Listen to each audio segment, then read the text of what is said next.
이게 스위스산 소형 밀링 그 아시에라 F4입니다. 스위스에서 만든 소형 밀링 아시에라 F4.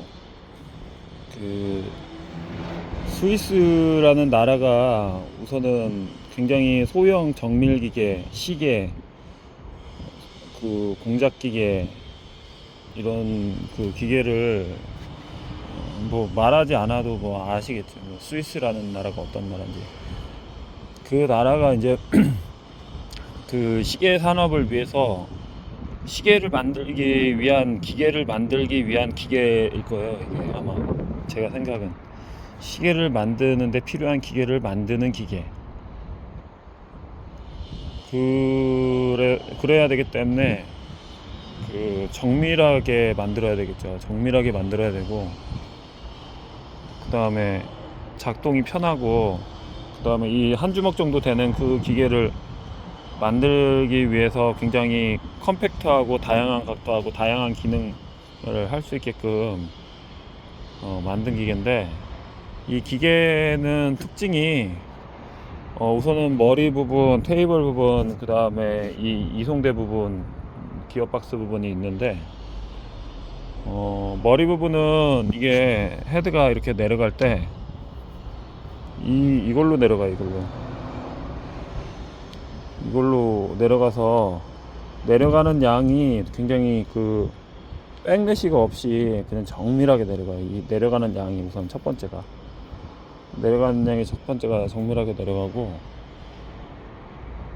그 다음에 요게 헤드가 이렇게 돌아가요. 이 헤드가 각도 조절이 돼. 근데 이게 이렇게 꺾여요.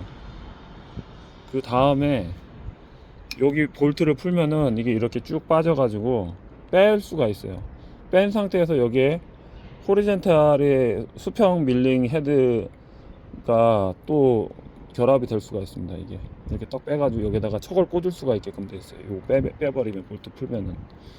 그 다음에 여기서 보면은 이제 버티칼 패스트 뭐 이 기능들이 있는데, 고속 저속이 여기서 또 변속이 되고, 그 다음에 이제 요게 이제 전진 후진, 그 다음에 뭐 요건 디지털이 이렇게 달렸고, 그 다음에 이제 테이블 부분으로 가면은 테이블이 이렇게 이 상태로 한번 되고요.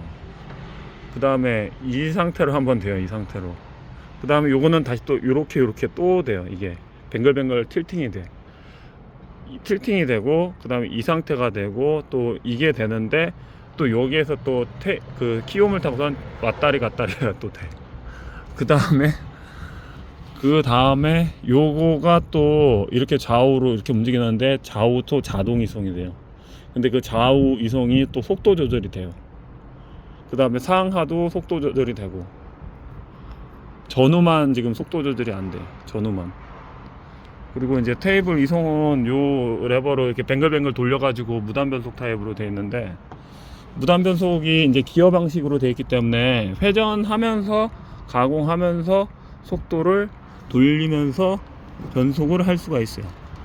그래서 그거가 이게 요 무단 변속 풀리라고 해가지고 요런 식으로 모터 회전은 그대로인 상태에서 요걸로 오므렸다 좁혔다 하면서 올라갔다 내려갔다 하면서 이게 속도 변속을 되는 거예요. 근데 여기에 이제 또 기어가 또 달려있죠, 이쪽에. 그래서 걸고 백으로 이렇게 해가지고 그 기어 변속이 되고, 여기 같은 경우는 이제 테이블이 이제 좌우 자동, 상하 자동 하는데 이렇게 쓰는 건데, 이걸 내리고 올라가는 거에 따라서 내려갔다 올라갔다 이렇게 되고요. 저기는 이제 저 레버를 이렇게 하면서 되는 거고, 이게 발판이 뭐냐면은 이걸 것 같아요.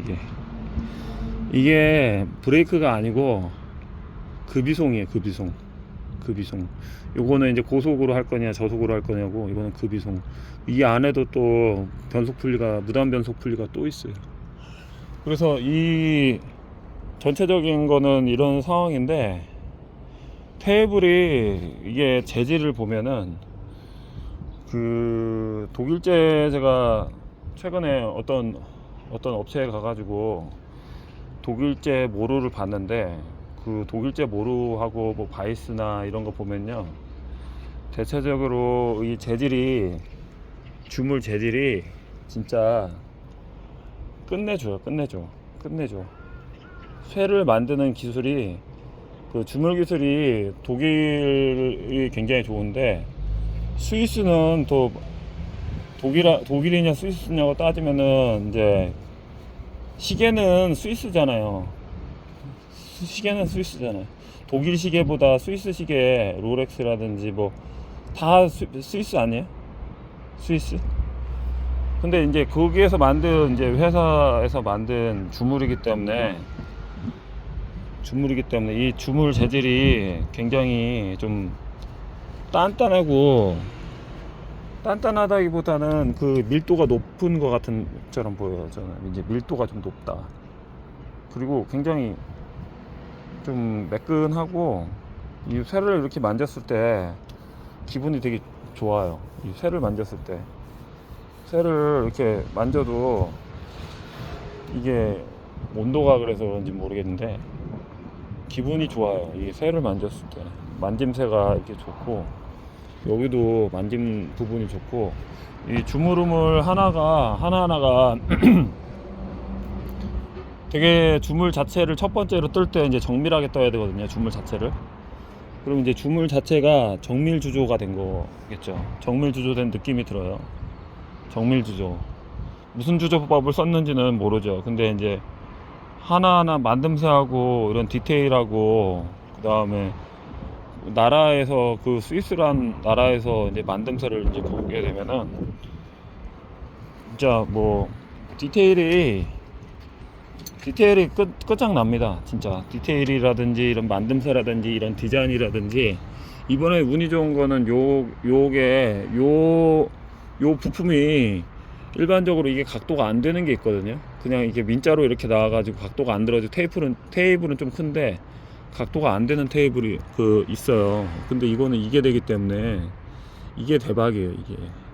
이게 되는, 안 되는 게 많아요. 이게 같은 아시에란데도 이게 없이 나온 게 있는데, 이거는 이게 된다는 거예요. 이게 그래서 각도가 틀어지고 또 틀고, 저기서도 또 틀고 해가지고 뭐 웬만한 거는 다 할 수가 있다. 웬만한 각도 바이스 역할을 이게 해버리니까 이게 대단한 겁니다. 이게.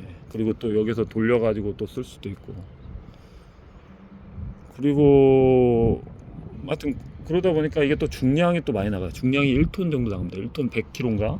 1톤 정도 나가서 이게 무게가 상당합니다. 근데 이제 중국제나 이런 것들을 이제 보면은, 요새 나오는 이제 탁상 밀링이나 그런 것들은 이제 좀 품질이나 이게 좋게 만든다고 하지만은 이거만큼은 사실은 못하죠. 이거만큼은 사실은 못해. 이거는, 이 밀링은 그 당시에 양산으로 나온 거예요. 그 국가의 운명을 좌지우지하기 위해서 그 회사에서 이걸 만든 거예요. 왜 그러냐면 그때 시계 산업이 부흥기였기 때문에, 그때 만들기 위해서 이 기계가 반드시 필요했기 때문에 이 기계를 주문 제작을 받아가지고 만든 거란 말이죠. 그래서 그 당시에는, 그때 1970년도 80년도 때 그 당시에는 이 기계는 진짜 산업을 이끄는 그 기계였죠. 그래서 지금 같은 경우도 뭐 연구소라든지 뭐 학교라든지 정말 다양하고 컴팩트하고 정밀도가 나오는 이런 기계를 필요로 하는 데가 있죠. 그래서 가격이 진짜, 이거는 구하기도 어렵고 가격도 많이 고가입니다. 이게 고가예요. 근데 실제로 고가라고 하지만은, 뭐 외국에서는 뭐 1000만원 넘고, 뭐 진짜 완전 프리미엄의 상태 좋고 어태치가 다 있는 경우는 뭐 2000만원까지도 간다고 들었는데, 저는 뭐 이거는 그렇게 싸게 팔 생각은 없고. 근데 이제 또 지금 우리나라 국내 2호 밀링 같은 경우는 지금 이제 새 제품을 만들려면은 3,500에서 4,000만원 정도 가는 걸로 알고 있어요. 정확하게는 모르겠지만 복합 같은 경우는 3,500에서 옵션이 들어가면 4,000만원까지 가는 걸로 알고 있습니다. 선반도 지금 가격대가 엄청 올랐죠. 근데 이제 그 당시에는 이 기계가 아마 이제 그 정도 가격이 갔었을 겁니다. 근데 이제 오래되고 감가가 있고 그렇지만 이 소형 기계, 수입 기계 같은 경우는 우선은 국산 같은 경우는 사실은 국산 공작 기계는 프리미엄이 안 붙어요. 시간이 지나면 감가만 계속 들어가는 거예요. 감가만. 그래서 결국에는 너무 오래되면은 가격들이 오버홀하지 않는 이상, 다 뜯어가지고 뭐 갈고 하지 않는 이상 가격대가 그렇게 크게 많이 받기는 어려워요. 많이 진짜 스크래핑하고 정도 작업하지 않는 이상. 근데 이거는 기계 자체가 전 세계적으로 굉장히 귀한 상태이기 때문에 우선은 뭐 구경하기도 어려운 기계, 이게 일반적인 사람들은 구경하기도 어려운 기계. 평생에 한번 뭐 누가 난 안 만져도 되는데 그렇게 하시겠지만 평생에 한번 만져보기도 어려운 기계, 이게 평생에 한번 만지기도 어려운 기계. 이런 기계가 있었냐라는, 이런 기계도 있었냐, 그 정도 기계입니다, 이 기계가.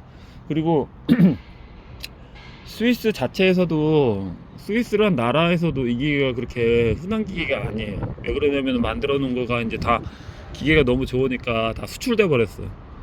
이게 일본에서도 돌아다니고, 일본에서는 이게 일본 기계보다도 더 비싸다고 하더라고요. 일본에서도 이 기계가 이제 이런 타입으로 만든 기계가 뭐 데켈도 있고 리켄도 있고 뭐 그런데, 이제 데켈은 좀 강하고 단단하고 하게 한 거지만 이거는 정밀하고 디테일하게가 핵심으로 만든 기계이기 때문에 그 소형급에서는 이거는 롤렉스급입니다. 롤렉스 소형 기계, 공작 기계 롤렉스급이에요. 그래서 이게 그 매물도 굉장히 귀하고, 또 들어가면 매물이 나오지도 않아요, 이 기계가. 그래서 잘은 모르지만 저는 좀 가지고 있으려고요, 이게. 왜 그러냐면은 이제 뭐 화천이나 뭐 남선이나 이런 우리 국산 밀링은 공장 가면은 없는 데가 없어요. 그냥 길 건너 가지고 가는 공장마다 다 있어. 어디 전국에 없는 데가 없어. 그냥 건너면은 있는 기계가 화천이나 남선. 그러니까 연식에 따라서 가격이 정해지는 기계가 이제 화천이나 남선 이런 메이커고, 뭐 머신 센터는 뭐 두산이고 화천이고 뭐 이렇게 돼 있잖아요. 공식이잖아요. 그 연식에 따라서 다 되는 게. 근데 이거는 연식이 문제가 아니고 이 기계가 전 세계적으로 알아주는 메이커인데 물건이 없다. 결국에는 또 만들 수도 없다. 그리고 또 세 번째는 이제 팔리면 없다. 판 사람은 이제 이거를 팔아가지고 기분이 좋을 수 있는데, 그게 이제 그때도 제가 이걸 안 팔려고 했어요. 안 팔려고 했는데 너무 돈이 급해가지고, 뭐 돈이 항상 급해. 우리는 이게 뭐 맨날 임대료 당하고 뭐 생활비 나고 하다 보니까 돈이 너무 급한 거예요, 이게. 그래가지고 그래서 안 팔려고 했는데 또 전화 오더라고요, 이게 팔라고. 그래가지고 팔아라기는 했죠. 근데 보기만 해도 이게 그 섬세하고 이게 정교하고 이런 느낌들이 너무 좋습니다. 이게 보통 기계가 아니라는 뜻이에요. 만들고 주물로 해가지고, 주물 자체도 그 국산은 지금 어떻게 하는지 모르겠는데, 이게 외국 기계는 주물을 분 다음에 담궈놔요. 바닷물이나 이런 데다가 변형이 끝까지 이렇게 오랜 시간 담궈놨다고 들었어요. 몇 년을 담궈서 균열이나 이런 변형을 다, 그 응력을 다 제거한 다음에 그 다음에 가공이 들어간다 이렇게 들었거든요. 그래서 변형이 없어요. 주물도 변형도 없고, 주물 소재 자체도 좋고, 주물도 정밀 조절을 해가지고. 그래서 시계가 미국에서도, 미국 시계는 안 알아주잖아요. 스위스 롤렉스나 이런 것들은 알아주고, 차 같은 경우는 이태리 차가 제일 좋은 거고. 그래서 국가별로 특성입니다. 반도체는 삼성전자고 하이닉스가 세계적으로 알아주고, 이게 국가적인 다 특색이 있어요. 차는 페라리하고 람보르기니 이런 것처럼 그 특색이 있는데, 공작 기계는 이제 이 공작 기계가 거의 뭐 페라리 람보르기니급이라고 보시면 될 것 같아요. 소형 공작 기계 이거는. 그래서 이제 제가 보기만 해도 뭐 좀 가슴이 좀 보기만 해도 배가 부릅니다 이게. 스위스 밀링 아시에라 F4 들어왔습니다.